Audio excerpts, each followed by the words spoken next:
Unless the Lord builds the house, those who build it labor in vain. Unless the Lord watches over the city, the watchman stays awake in vain. It is in vain that you rise up early and go late to rest, eating the bread of anxious toil, for he gives to his beloved sleep. Behold, children are a heritage from the Lord, the fruit of the womb a reward. Like arrows in the hand of a warrior are the children of one's youth. Blessed is the man who fills his quiver with them. He shall not be put to shame when he speaks with his enemies in the gate.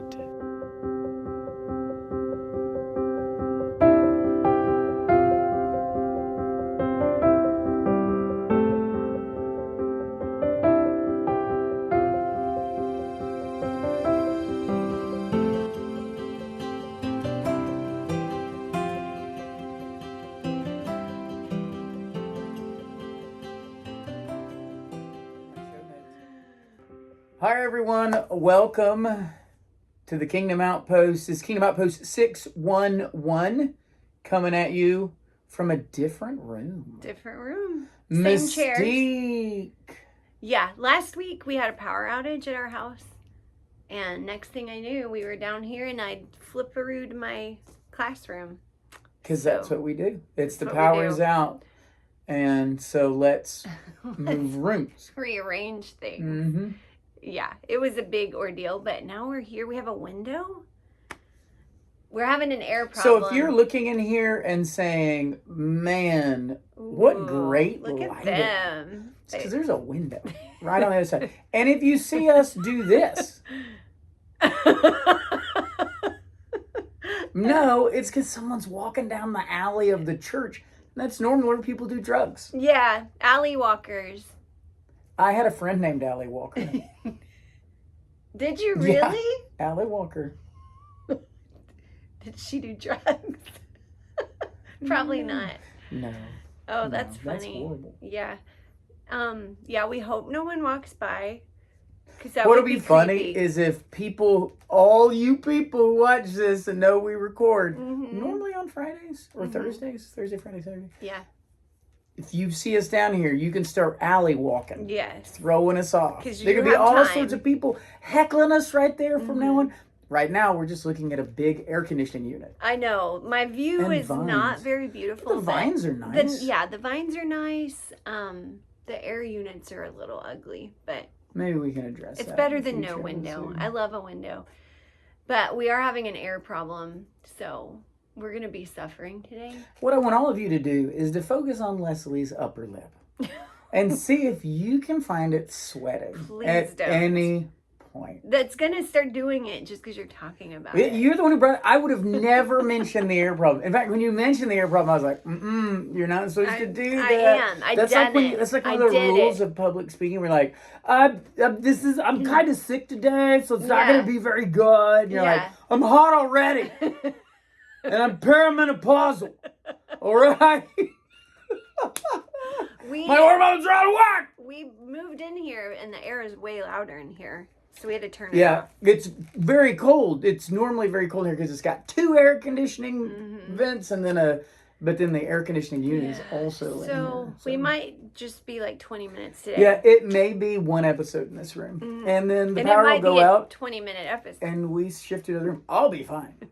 I am You're a man. Cool as a cucumber. You're a man. I'm a man. I am not a man. I don't like to be hot. Thank the Lord. My spiritual gift at the church is to keep the air. I know when the air's gone off. We'll be in the fellowship hall and I feel it. And I'll go to the room and it will have been like a minute and a half since the air kicked off. Here's the thing. Everybody at the church never likes whatever temperature it is. No. So, like... Especially the women. The other day, everyone was telling me after church how cold it was. Now, I had thought that they liked it cold. So, I was hot still. On stage? Yes. Yeah, well, he doesn't have the air on stage like we have in the pews. It's way I had taken hotter. off my cardigan. Yeah. I was like, come on, air conditioner, blow, please. And they're all like, we were freezing to death. And I was like, what? I can't And do he this said before he'll look out and there will be one woman fanning herself. and another woman, like, wrapped it up. up in a blanket. They're like 15 feet away. What can you do? Like, that's when I went. When that first happened, because it's happened multiple times. When that first happened, I went, oh. Yeah. Okay, don't worry about this. It's not me, it's you. It's you people. Yeah. Which is normally the summary of my preaching. What is wrong with you people? It's you. What's wrong? In the words of R.C. Sproul. R.C. Which is funny. When you said in the words of, I thought you said our. So of R.C. Of R.C. Sproul. R.C. Sproul. R.C. Sproul himself. All right, so... Can we welcome everyone to our... You want to go to the living room and have a chat? Let's all go to the living room, sit down, and have a nice little chat. See, it did that last time. She saw me turn the volume up. I did. You just turned it up. I think it turns up the ringer volume. Yeah. And then, here we go again. Try again. So embarrassing.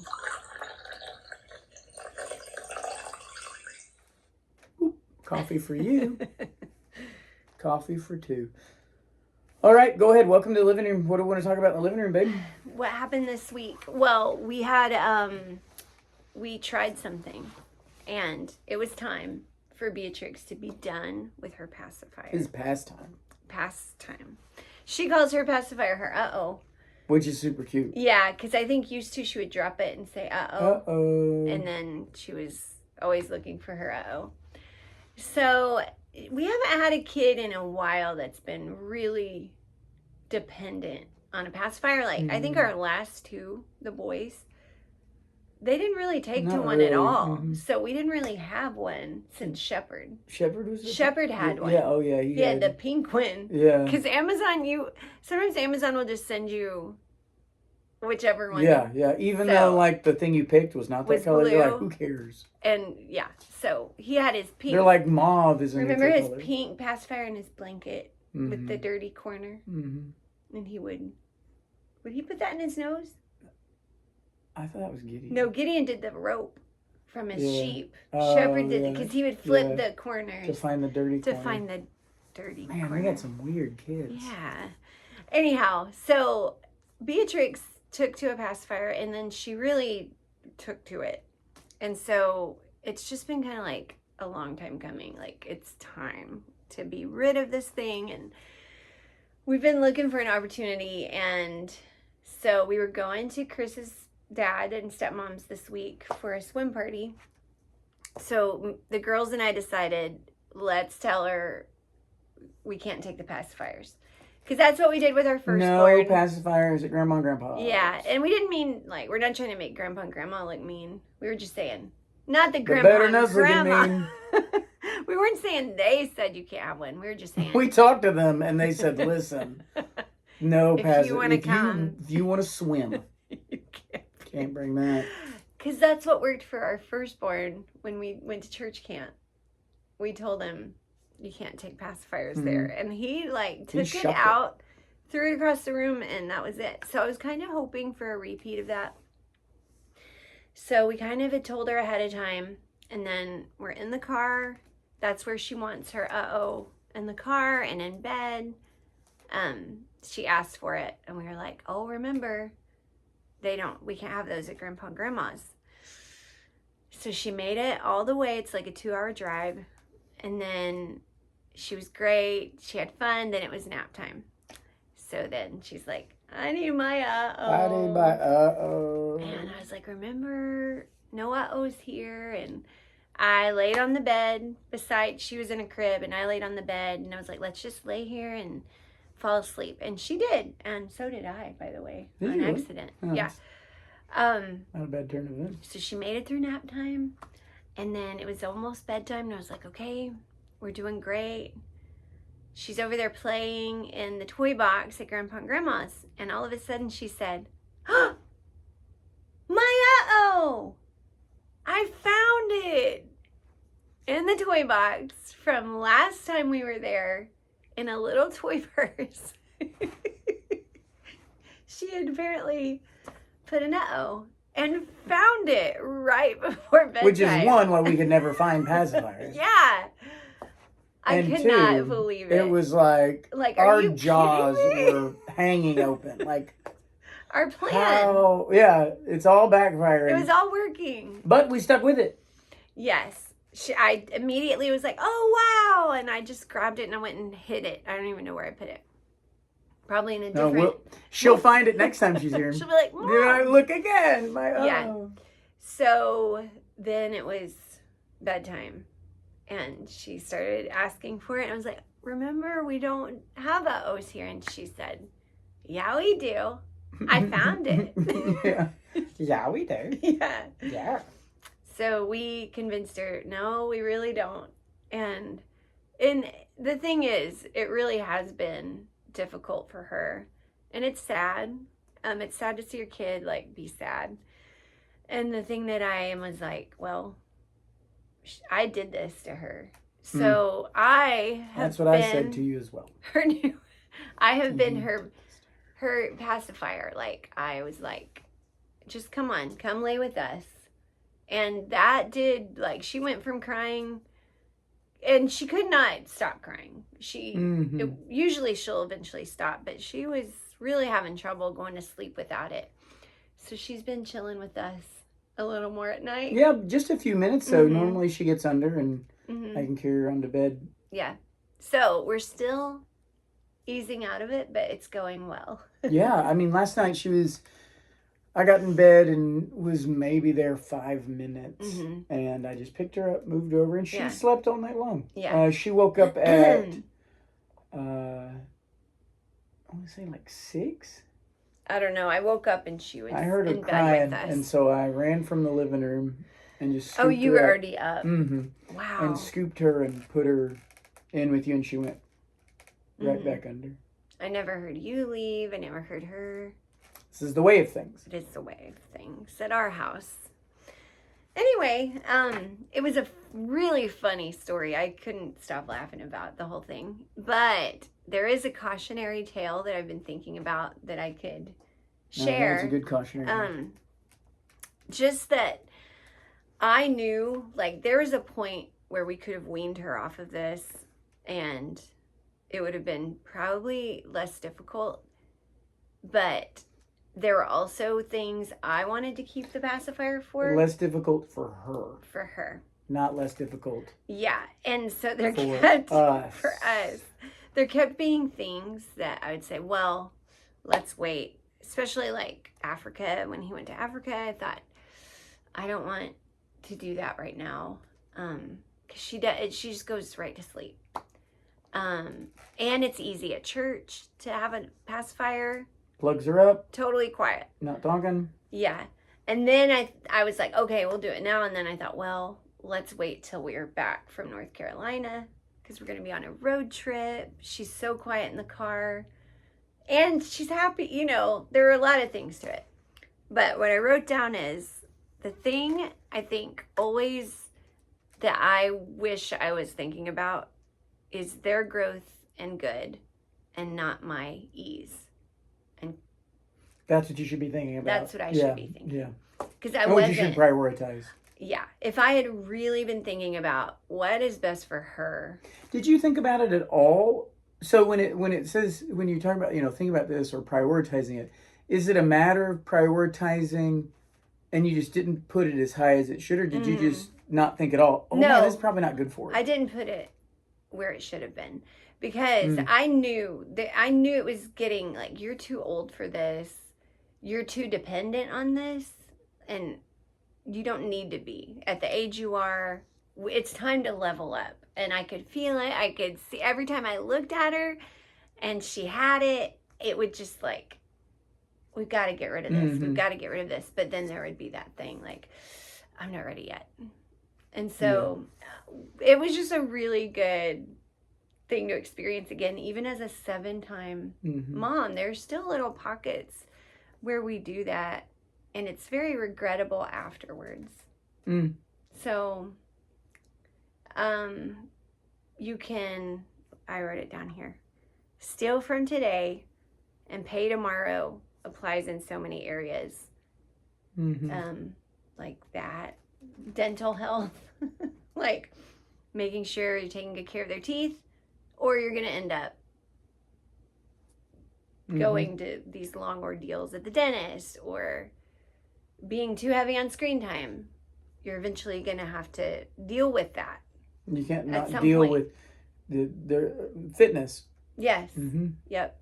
And I even thought, like, farming your kids out, like, always at church, if you never have them in situations where they're having to sit still, where they got you're eventually going to have to do that. And normally it is accruing interest. Yeah, it really normally is. It's not easier later. No, you think it's normally it will harder.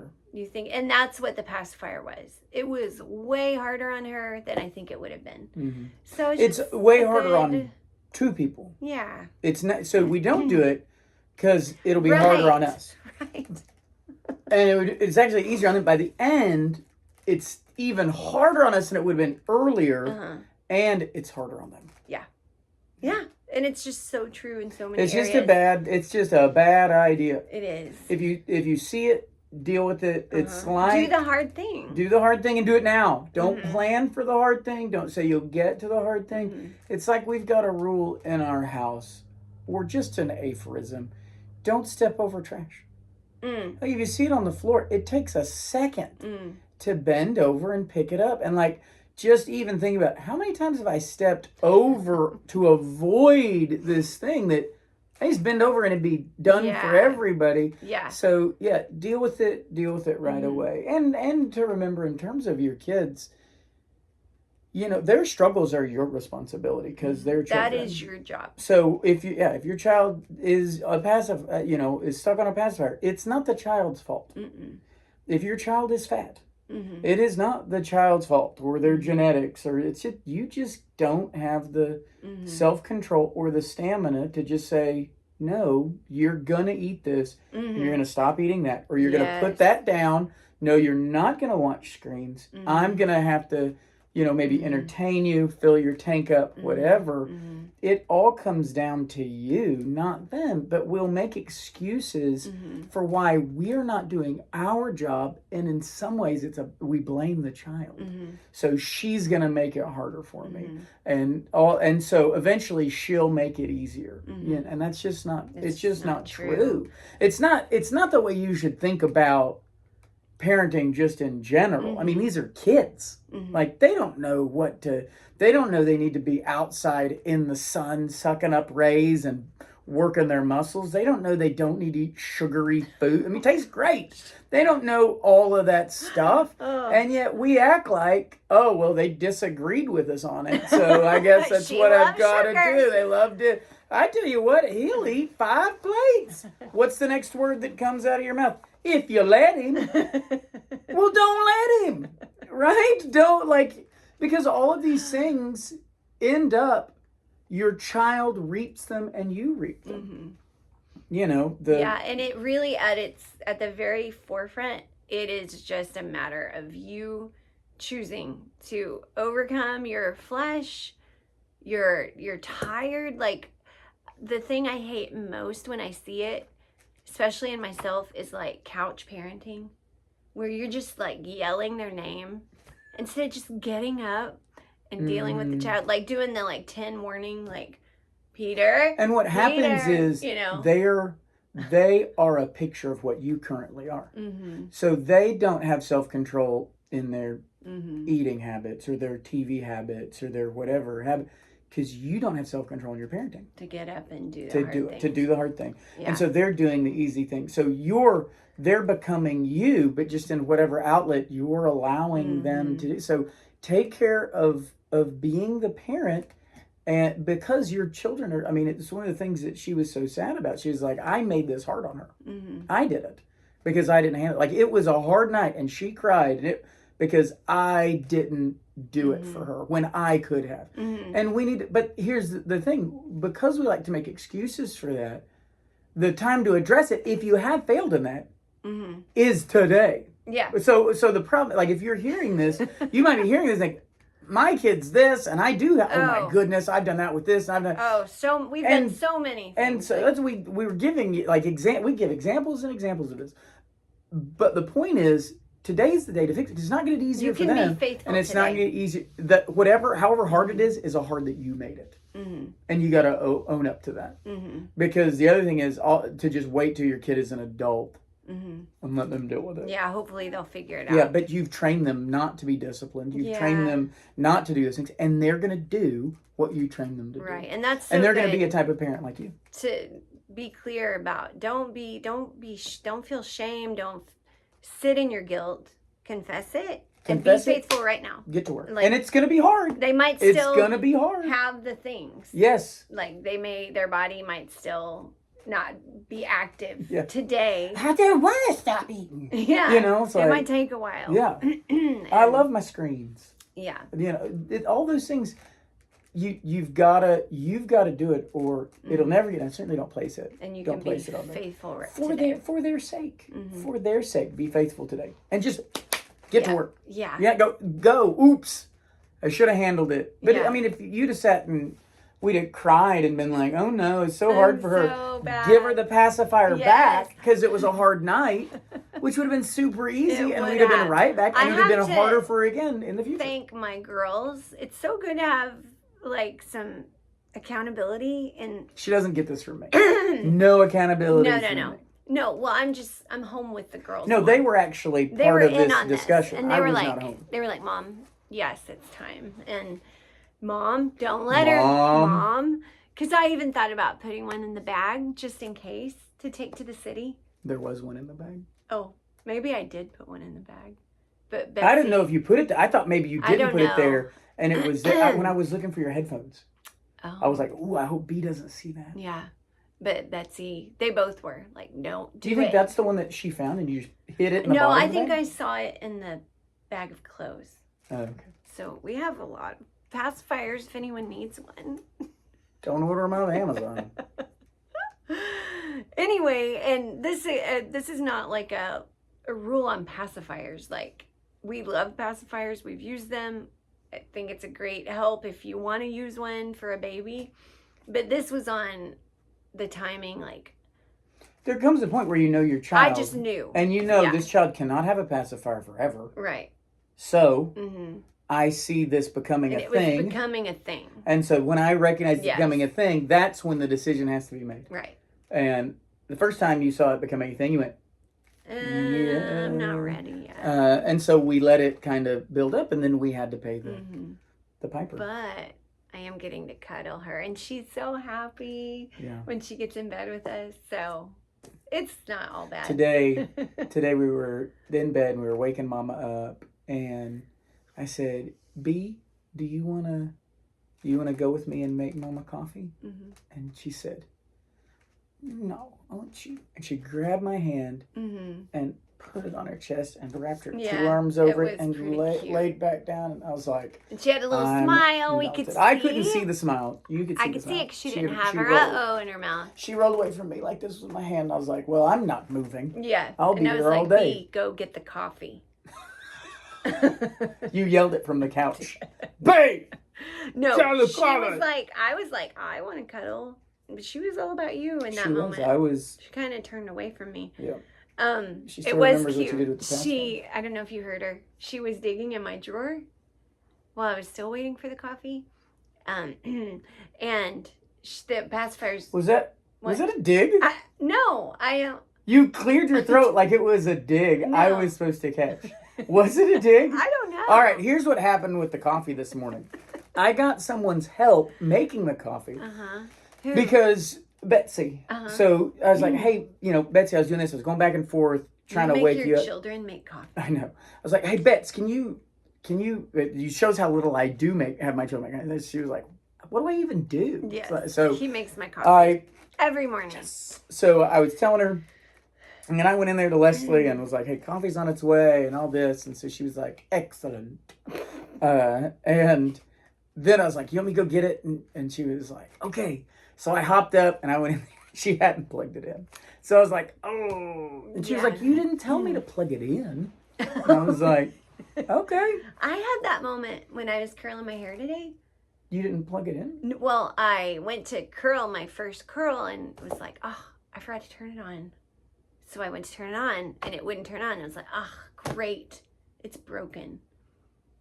And then I realized I hadn't plugged it in. That's kind of the same thing.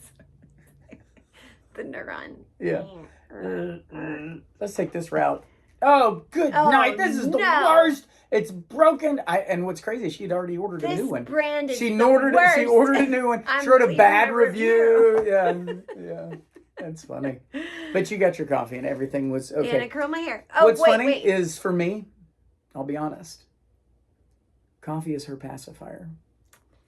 And I need to deal with it, but I won't until today. No, you're not. No, you're not. No, listen. I thought the same thing. For your sake. I thought the same thing. Because I love you. I'm going to do the hard thing. And we're going to take you off of coffee. Aren't you glad that all of you are here for this intervention? I like coffee in the morning too. I'll drink it. Listen, we're not getting that's one of the things that made me realize she needed. I was like, she's treating this like a fix. She would walk by my drawer sometimes and just be like, she'd get an uh-oh and say, I want to go to sleep on you. And she'd just like put her passy in her mouth and just lay there for a minute. And I thought, is this how I am with coffee? No, I mean, kind of, but not really. Nah. Yeah. You spend a whole lot more money on coffee than she ever did on pacifier. That's true. Anyhow, what I was saying, she was digging through my drawer looking for her uh-oh. And I said, remember, B, we don't have those anymore. And she said, but I don't want to go swimming. So she thought, just swimming. Now we're back from swimming. I give it up. I don't even need to swim. No. I'm not even a big fan of it. Don't need to go to Grandpa's. I'll just... Yeah. Anyway, so that was my lesson of the week. That's good. Yeah. Well, you want to go to another room? I mean, that's all I have. That's all. Living room. That was what I was going to talk about. Didn't have anything from family worship that I wanted to bring up. You go to the next room. I have one more. So. All right. The next room we're going to go to is the study. I love the study because of the song. So beautiful.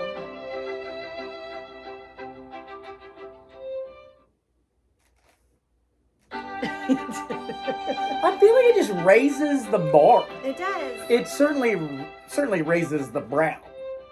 Now we've gone from lowbrow to highbrow. All right, the thing we've been talking about that I wanted to mention, I think it's helpful, is that it's never been an easier time to read your Bible than now. Mm-hmm. We've been going over on Wednesday night. Oh, oh God. Just how we got the Bible. And what the Bible is mm-hmm. what we're doing. We're walking them through the basics of understanding their Bible as a tool mm-hmm. and as a book mm-hmm. so that they can better understand it when they're actually reading it. I equated it to like a puzzle. And I said, what we're doing is, this class is like, we want to turn your Bible into a puzzle. And this class is going to kind of like give them the puzzle box. Like, you can see what all this thing is, and we're going to give you some of the edges and stuff like that, so you can start putting pieces together so that you understand your Bibles. And one of the things we showed them was just what Bibles what the manuscripts were like, mm-hmm. both the Hebrew manuscripts that the Old Testament was written in and then translated for us to English, or the Greek manuscripts that the New Testament is written in and that the Septuagint is written in and that we have translated to English. But I just showed them, like, when whether it's Paul or Peter or Moses, when they're first writing the Word of God on paper for us, it's pretty wild to have to read that.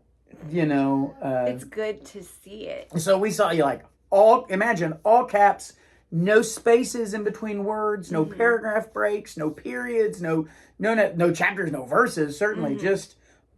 just the word. And then people did the work of mm-hmm. getting that and getting it to us. And now we've got it easy to read and even easy to study. So, I mean, even when it was easy to read and it was translated, I mean, they started translating it Latin, 400, stuff like that. And then, so 1200, you start getting chapters, and then the 1500, you start getting verses. And so I keep forgetting, even then, they didn't have it in their hands. and even then, like, and people were like, long. so people are complaining about verses. You know, I tell them, like, when you're complaining about, why are the verses here? I was like, well, when that guy was doing it, when Stephanus was doing it, he wasn't thinking about people reading their Bible like on their own. He's doing it so that people can study, who are studying, because people didn't have books. You know, this is before the printing press. Like, people didn't have their own person. Like, there were people that had copies of, like, Bibles, but they were very, very rare, very expensive, and a lot of people who had them couldn't even read. Just the literacy rates, and it's funny, literacy rates were driven by the prevalence of the Bible. The more Bible that got into the homes and into society, the more people wanted to be able to read that on their own. So anyway, the verse numbers and all that were added just for study. So when you're looking at it, this doesn't make any sense. Well, it wasn't written for you, but we've got it. Easy to read, well translated for the most part in a lot of these chapters, verses. So it's easy to read and easy to study. No better time to read your Bible and get to know your Bible very well. Imagine if you're like, this reminds me, you know, maybe I'm reading in Matthew, and you're like, this reminds me of a passage in, imagine if you just knew it was in Isaiah, but Isaiah had no chapters and no verses, and you just had to go through Isaiah right here. There it is. Oh, in the middle of this paragraph here. It's so easy. We've got cross references. We know that is Isaiah 53. We go to Isaiah 53, and there it is. We even know the verse numbers. It's not even just chapters. We know verse numbers. So easy to read and study our Bibles, which makes it just crazy that we don't. But instead of just shaming us to say crazy that we don't, think of the blessing. You live in a blessed time. Take advantage of it. So I could say that even a blessed time, shame on you for not reading your Bibles. That's not what I want to do. Because you're already thinking that. Devil is already making you think that. I want you, might be the Holy Spirit too, but I want you to look at that and go, okay, I'm in a blessed position in all of human history. I'm going to study up. I'm going to read up. When my pastor is preaching, I know exactly where that passage is. I'm going to hit that passage over and over and over all week long. I'm going to pull in all the cross references that he mentions because he's telling me where they're at. I can go get them and study all of it and become very familiar with the passage that we just preached on Sunday morning. And I might even have time to do my own personal study and read even more through the Bible. So just a really, really easy, great time. Yeah. That's amazing timing. What? Yeah. Why, Leslie? Did you know? Because we're doing a giveaway. No. When you started talking, because I didn't know what you were going to talk about. It's the Bible reading challenge starts on Monday. What? The summer. Is it really? Yeah, the summer. Oh, the summer Bible reading through the New Testament? Yeah, same page summer through the Christchurch ladies. I can't remember the name of the page. Anyhow. Like Kirker's Read or something like that? Is that the men? I think that's the men's page. Anyway, yeah. Doesn't matter. Yeah, it starts on Monday. So if they put in, if they're wanting to search for this same page summer. Probably. And they can read on the same page. And they can I've been sharing it. Oh, okay. I'll share it on my Maybe stuff. We'll drop a link in the show notes. This is going to post after it's already started. So started on Monday. But just the opportunity to read through the whole New Testament through the summer. Yeah, and by summer's end. And I'll just encourage you, just being disciplined in this. It's amazing how quick. Like I was talking to our kids, and just being at the Foundry, they've read through their entire Bible 3 times already. And it's not even a hard thing. Like it's not a hard thing for them to do in the midst of school and everything else, to just read, and the next thing you know, you've read it through 3 times. Yeah, and one of them was like, Mom's only done it like 1 time. I was like, and to become judgmental in it. Yeah. That's what we teach you at the Foundry. We teach you the good book, and we teach you that you're gooder than everybody else. You're better than everyone. Yeah. It's great. But you can say it in Greek. They won't know it. Right. So anyway, I've really liked that time of... I have too. Are you trying to read my show notes? No, I'm never. Look at her gaze down. I'm staring into the distance. I can't even You just see want to hear those. this again. Thank you. So I've loved our Wednesday night, what we're Yeah. doing, and I just wanted to. I'm trying to convince him to like make shorts. It is funny because, you've got people that are very attuned to some theology and stuff like that.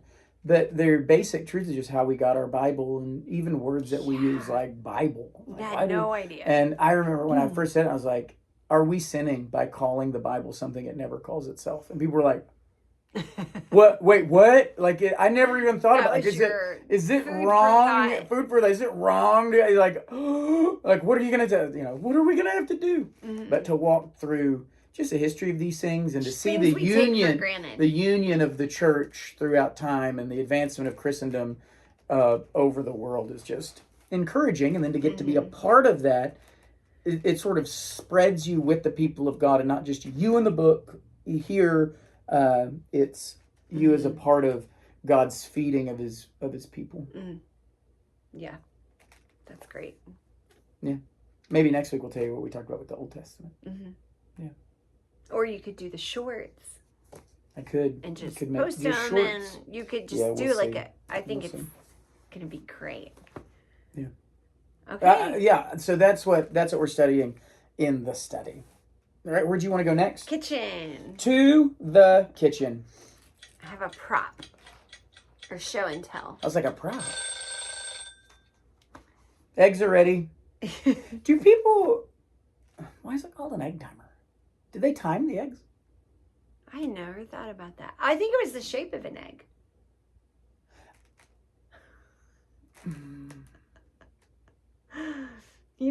Little egg timer. I don't. I really think it was. Really? Yeah. I thought it had to do with like poaching an egg or something like that. If you know, we can utilize comments now. If you know, tell us in the comments. What's an egg timer? And if you don't know me, I'll know as soon as I leave. Yeah, we'll tell you next week. Because I can't. This is what I used to do after tests. Like I ask kids, like, how'd you do on your test?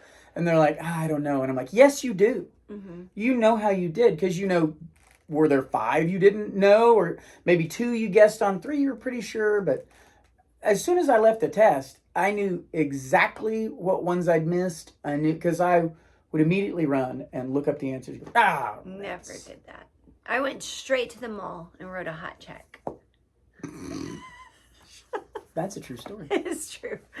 Anyhow, okay. Take us to the kitchen. Welcome to the kitchen. So last week I had a great thing happen for the potluck.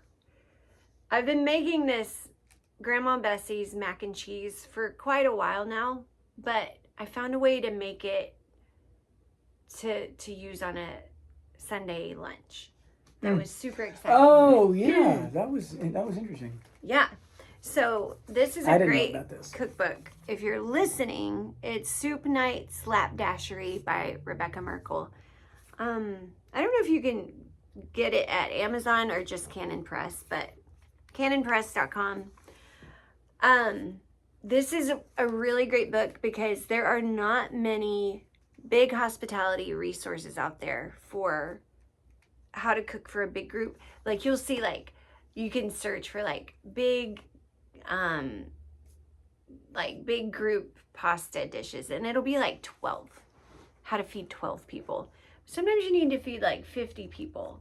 If you go get it on Amazon, by the way. Oh, good. Thank you. So a lot of times church ladies, when they're looking for a recipe to feed a crowd, it's 40 people, 35. So this cookbook is made for that. And these are Rebecca Merkel's tried and true soup night recipes that she uses for the students at NSA. She feeds them every week. So the recipes are scaled to feed 50. But then at the end of the book, she takes the same... Scaled for 50. It says so. That's funny. Serves 50. Servings 50. At the end of the book, she gives you the servings for 8. So she'll give you the same recipes, but for a family. So anyhow, in this book, is a recipe for mac and cheese that Rebecca Merkel and Rachel Jankovics, I think their grandma, made. It is so good, and it feeds so many people. So I've made it. So many. And what's great is it's easy to like do it for just your family, or double it, triple it, quadruple it, or Okay, so if you doubled it, She that'd be has for it. 100 people. no. Hers is like, if you doubled hers, it would. Oh, I see. Her, when you get to serving 50, it's Yeah. like, what would times 5ing it be? So 50 times 5? the most 250. I've ever done, like hers calls for, I think, 20 cups of milk, which is a gallon and a quart or something. The most I've ever done, like the first recipe I got was from Rachel Jankovic, and it had 16 cups of milk. So I think the most I've ever done is 12, right? So that would be times 3. Mm-hmm. And it feeds so many people. So I made it last Sabbath dinner, which is Saturday night at our house, just for our family. And I did it times 3. So it was the 16 cups of milk. And we ate all we wanted, right? What are you thinking? Are you checking my math? Well, I just don't know how times 3 for anything comes to 16. I don't either. I quote my I was math. thinking you were like, and 16, so You that don't was the need to times quote 3, my and I was math. like, 16 is not a multiple of 3. Can't. Right. I don't know. I don't really remember. Well, it could be that the recipe called for 5 1/3, in which Maybe. case it could be 16. Maybe. I don't know. Just trying to work it out. I'm trying to remember the first time I had this recipe, it was like printed off from Rachel. Then this is a little different in here. And then I did my own. Because you're like a chef yourself. Right. So much.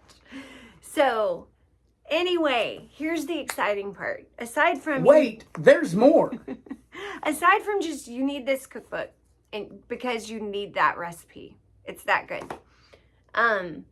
So it is. How about if someone comments, I need that recipe, we'll draw one of them and send them a book. Oh, that would be fun. Yeah. Yeah, I would love to do a giveaway. Okay. So if you comment, I need that recipe, Uh-huh. let me know. I'll name put your name in a a generator. generator. We'll pull out a name and we'll send you that book. Yay, a giveaway. Woohoo! Okay. How's that for slapdashery? Woo! Yeah. I love giveaways. That's We took so it up to fun. 16. It's easier now that I saw you can do it. Okay, so here's what I did. It was like 3 boxes of macaroni. So the noodles themselves fill up a pot, and then the sauce fills up another pot. I had like 2 soup pots going. It's so much that I poured it all, like I drained my macaroni. I poured the macaroni noodles into my commercial rice cooker insert. And then I poured the sauce on top, mixed it up, served it right away to my family, okay? Then I brought the rice cooker insert, which was still very, very full of macaroni, brought it down to the church fridge, put it in the fridge overnight, and then Sunday morning, I put my rice cooker insert in the rice cooker, added a lot of milk, probably a cup or 2, maybe more. ChatGPT told me how much milk to add. ChatGPT told me I could do all this, by the way. So he gave me permission. and then you just put it on low during church, and it was perfectly ready to serve. It was crazy. I couldn't believe it. And we It still was the had- world's biggest crock pot. It was. We still had 2 Ziplocs of macaroni left after feeding the whole church. So anyway, Grandma Bessie's mac and cheese. Make it for your family or make it for It's 50. really good. I can't, as you know, when things get big, they get gross. Yeah. They tend to. This was so good. It's so good. So good. Oh, it's good. So. And if you need that recipe, I need that recipe. I need that recipe. Oh, that's fun. I'm going to comment, I need that recipe. Be like, sorry, already have I it. won. But Okay, that's all in the kitchen. that's all in the kitchen? Mm-hmm. That was good stuff in the kitchen. Yeah. So where to next? I think we said last week we would do the nursery. Oh, that's right. Do you remember? No, yeah, at the very end. Okay.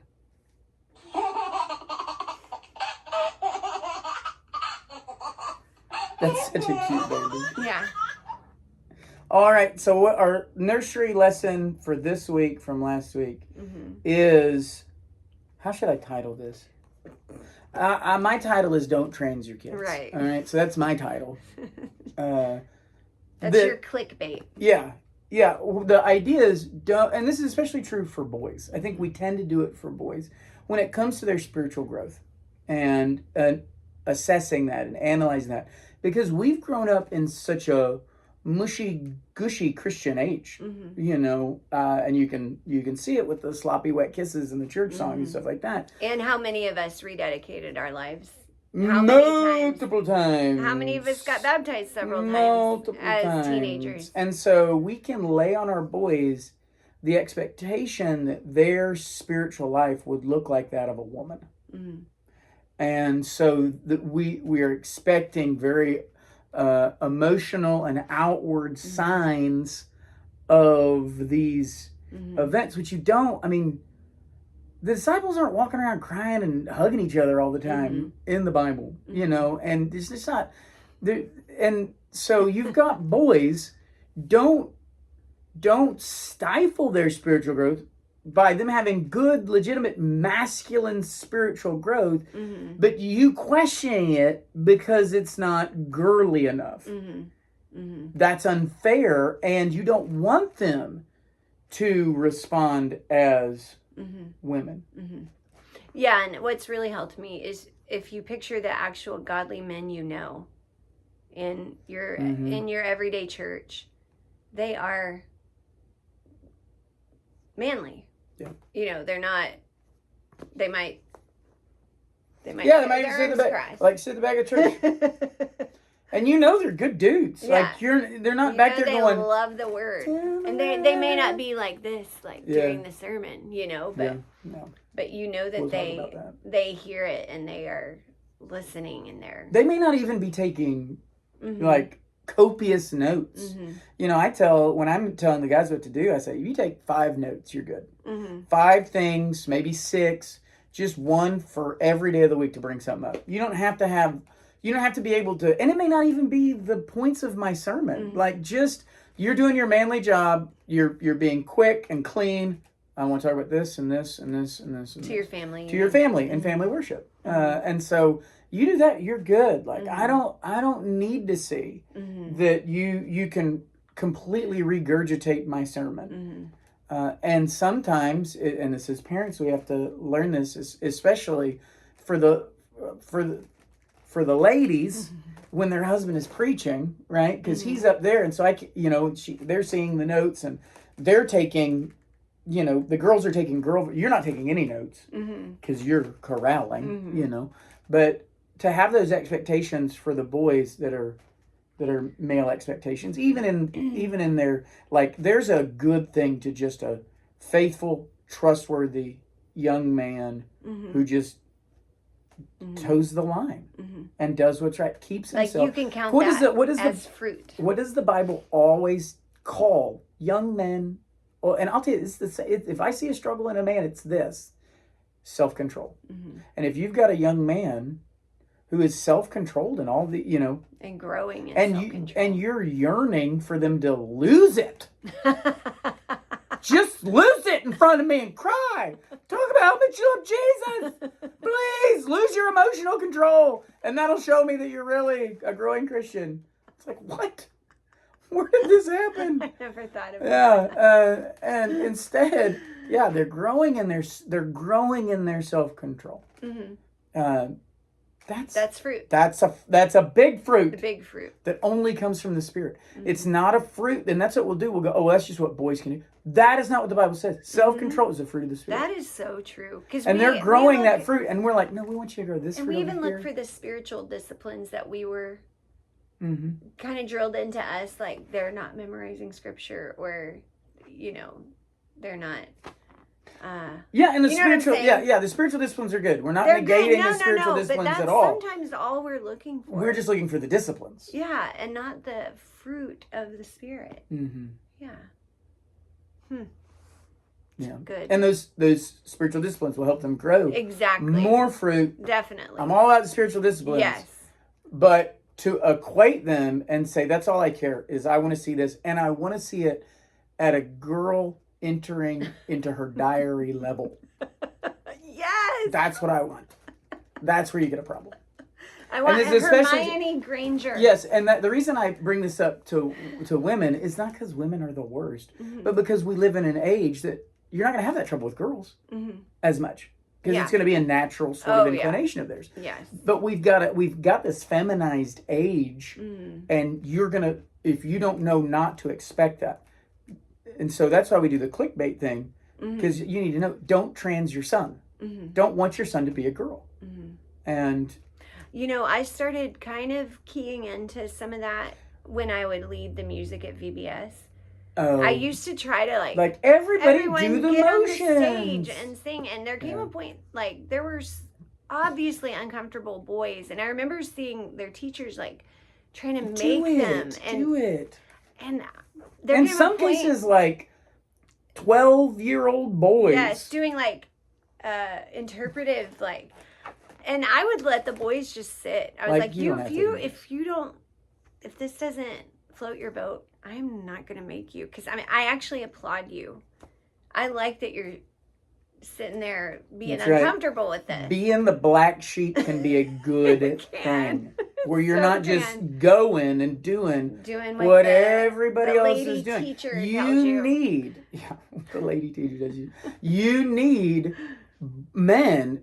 There's a dearth of men who will stand up and just go, no, I'm not doing that, and I don't need to do that. And you can't emotionally manipulate me into feeling like I have to do that.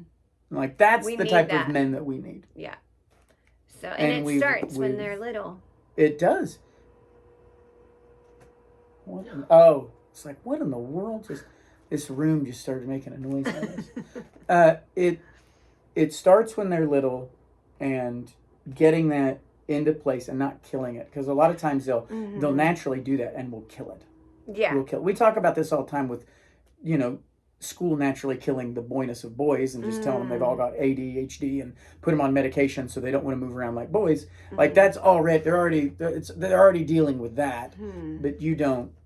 And this is, the whole nother thing. Almost every problem in marriage or in parenting can go back to trying to raise gay and trans children or marriages. It all goes back to a loss of the understanding of the sexes and just natural tendencies and so just don't do that to your kids. It's not going to be helpful to them. They don't need it, and you're actually going to destroy like what they were made to be and what the church needs them to be, and what their lives need them to be. Plant doubts in their mind about I must not be. And what's funny is, but those doubts. How many times did you have those emotional sort of things, and still you doubt? But it's because the emotional things are what leads to the doubting. Even though as parents, it's emotional things. It's trying to give us confidence. Yeah. What should you be looking for? This is what we talked about in family worship this week a lot. What should you be looking for? Fruit. You see fruit, you're good. Yeah. If you see, don't be someone, don't be someone who sees an apple, and it's the apple of self-control, and goes, but I want to see a different apple before I believe this is an apple tree. Yeah. Be thankful. You got an apple tree. Like if someone came and said, oh, that's a great apple tree. I'm not really sure it's an apple tree. And I see an apple on there. Like, yeah, but it's not the apple I wanted. I wanted Honeycrisp. But it's an apple tree. Be happy. Really, it would be more like saying, but I wanted a pear. Yeah. Because women are pear-shaped. No. Is that, I don't know. No. My jiu-jitsu instructor told me I was pear-shaped. What? Subtly. What? Subtly. How so? I was trying to get a body triangle, and I was like, man, I really struggle getting body triangles. And he was like, well, what you gotta do, you gotta, so when you take their back, because I was taking dudes' backs like it was nothing. But those of you who roll with me in jiu-jitsu, I'm lying, but I'm doing it for the video, okay? And so, but I could never get a body triangle, which with your legs, you lock around their body in a triangle. And he said, well, so what you need to do is you need to, when you get it, sort of shift back, that's going to lower them, because you're thinner here than here. You're thinner here than here. And I was like, what? Wait. Because you're supposed to be V-shaped, so you should be thicker here. I was like, are you saying I am or the people I'm rolling with are thicker here? Because you said you're thicker here than here. Uh-huh. I don't know. And the other instructor was like, he said what he said. Man. What was he saying? Was he saying people? Well, I don't know that he was saying people because I'm the one doing the move. But he wasn't wrong. I mean, he wasn't wrong. It's not like everyone laughed and said, ha ha. Yeah, that's definitely not true of Chris. He's V-shred ripped. That's hilarious. So, anyway, I just cried for a little bit. You mentioned perimenopause earlier. I've seen several things this week saying that women will start to gain weight through that, and it's in the belly. Mm-hmm. I was like, I'm good. I've been doing that my whole life. Setting yourself up for it. I mean, easing. What are you going to do to me? Yeah. Pear shape. That's why they call it perimenopause. I think I'll probably maybe I'll. So I've created this whole thing called pear-shaped jujitsu. Like you should do that. I've like already got group or what? Yeah. Well, no, just how to do jujitsu as someone who's pear-shaped and against other pear-shaped people. Because if you're like a lot of jujitsu is dudes in their 40s, trying to. So you're rolling with other dudes in their 40s. They're all pear-shaped. You're pear-shaped. So you might have new moves. Let's not prepare for jujitsu against the 20-year-old Marine that's gonna smoke you. Who is anyway. V-shaped. Yeah, V-shaped. He's just going to leg lock you anyway. Dirty leg locker. But let's prepare for what we're gonna have. You could probably. I already said the power of the pear. Yeah. I talked about that. The other day I was commenting on wrist locks, and I said I like to get a wrist lock, and when I wrist lock someone younger than me, I just start to put my weight on it, and then I slowly lower my weight, and I look them in the eyes like, I mean, I can put all this. I can put all this on your head if you want me to. They do it real slow, like you want all this. What do they say? That please have mercy. No. But it's fun. We laugh as it happens. So I'm pear-shaped now. That's great. Me too. Yay! We should get married. Great. All right. I think that's where we end right there. I don't know if we can get any better than that. Okay, do you want to do the spotlight and then I'll do the benediction? Sure. We need a sound effect for the Kingdom Outpost spotlight. Maybe applause? No. Oh, that's the... No. That's the... No? Okay. No. Do you have anything else? No. That's the better one. Yeah. No, I don't have We'll have to add one. Okay. We'll do a round of applause or something. Hey! Yeah. So we just Wait one second. I'll add that in. Ready? Oh.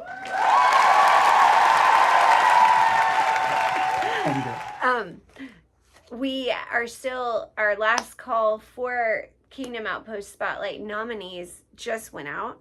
So we're bringing one from ourselves today. Oh yeah, we were like, did anybody send any? And I was like, no, oh man. And we realized it's been out a day. Yeah, we just posted it. Okay. So this is your reminder. Kingdom Outpost 611@gmail.com. Send a Kingdom Outpost that you go, man, these people need some recognition. They're great parents. They're great husbands and wives. They've just got a home. They're really using it for the kingdom, and they need some recognition. And they're not famous. They're not going to get recognition anywhere else. So just give them a little bit. Give them a little shout out. Send us what makes their house so great. Just even saying, hey, here's a wonderful family. You don't have to give us the details. Yeah. Just say they deserve a little bit of praise. Give them a shout out. We'll read whatever. Yeah. If you're the dude, you're not going to write the letter. No. You're just going to be like, hey. And we'll applaud that because we're not transing you. Yeah. We'll applaud them. No letter and just, hey, there it is. Okay. So this week's Kingdom Outpost Spotlight, we want to put on Tanner and Abigail Brannon. Oh. Because nothing beats nepotism. True. So Abigail. Disclosure. Is our niece. Yes. She's our first niece or nephew. The first of the family, the first grandchild. And she was kind of just life-changing in all the ways. Like, we've been crazy about her since day one. Mm-hmm. She's been the best leader of the cousins you could ever dream of. She's led the cousins. She has. Just with such fun and the most perfect leader for that group of 14. So anyway, we just wanted to put a spotlight on their little family. They're newly married, like, what, a year and a half ago. Now, yeah. They have a new baby, Owen, and they're just killing it at this family Yeah, stuff. it's so great to watch them. And, I didn't know the husband, Tanner, as well, obviously, because I didn't change his diapers. No, we did change Abigail's But diapers. just a guy he's got a blue-collar job. He works hard, works late-night shifts, and yet is constantly reading. I mean, it's like every week a text message. He and his father-in-law and me, they're in text exchange sometimes, and just a news cool thing that we've read. And I mean, he's just killing it. He's just soaking. Their apartment is soaking full it of up books. of stuff. Full of books. Yeah. Yeah, and listening to stuff while he drives. Mm-hmm. He's a student. Yeah.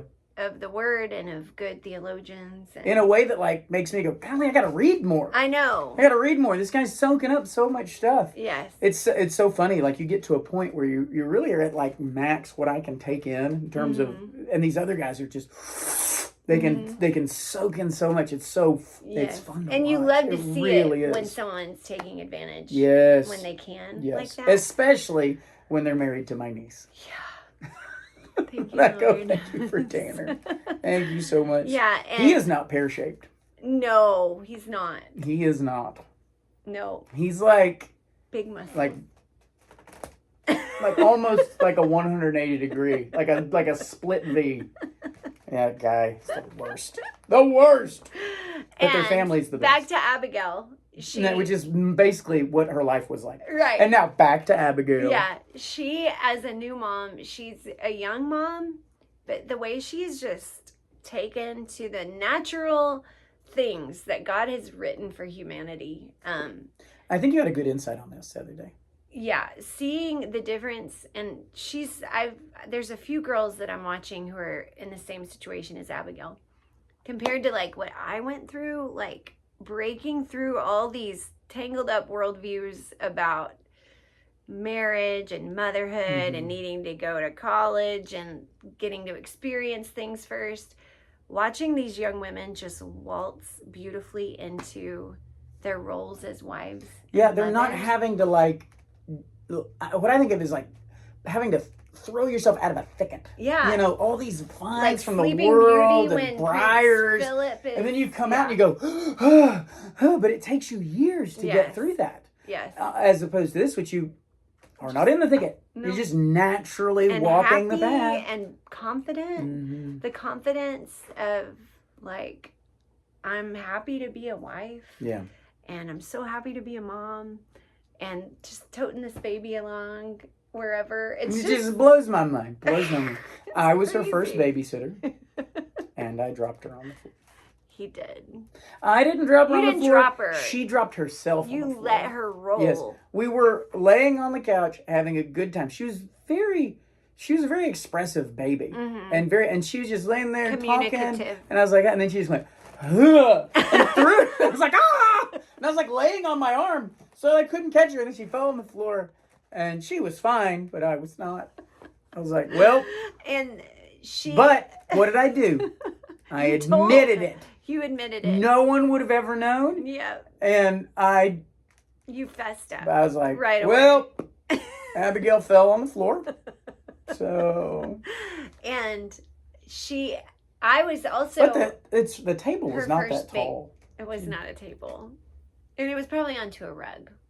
It was off a couch onto the carpet. Yeah. So.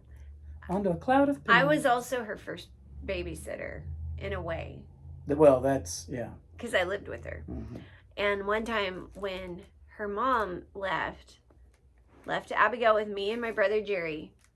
This Kingdom Outpost is turning into Abigail. For the first time, Amy had left to go get diapers because there were no diapers left. She was in the last diaper. And she had a blowout, as babies do, when when Amy left. Abigail's gonna love this. And she will. We were like, oh, what do we do? Like, neither of us had really done much. I don't know if Jerry had changed a diaper. I'm sure he had, but not without a new diaper in the house. So, but we knew we couldn't leave her in it.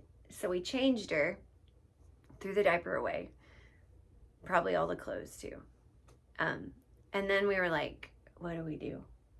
So we're just brainstorming as it happens. And we end up in the kitchen. We find a big tea towel and like fold it and try to like, you know, we don't know how to do cloth diapers or anything. So we figured out how to like tie it on. But then we were afraid, like, what happens if she goes to the bathroom in that? Not good things. We thought, Walmart sack. Obviously. Right? So we got a Walmart sack and poked 2 holes in it and put her legs in the holes and brought the sack up around her diaper and tied it in a knot around her belly and just laid her in the floor. We were like, welcome home, Amy. Genius. Here's your baby. She was dropped and then she was swaddled in a Walmart sack. So But she did not pee on the floor. So you're welcome. yeah. So congratulations, that came out, yeah. folks. That baby ended up all right. Yes. More than all right. Amazing. More than we hoped for. And we're so proud of you, Abigail and Tanner. Great job. Keep it up. Well, I want to give you guys a benediction, and then we're going to be out of here. This benediction is going to come for us from Psalm 119. May you cry to the Lord with your whole heart, and may he answer you. May you keep his statutes. May you call to him, and may he save you, so that you can observe his testimonies. May you rise before dawn and cry for help. May you hope in his words. All right, everyone, thanks for coming. Thanks for joining us here. Until next time.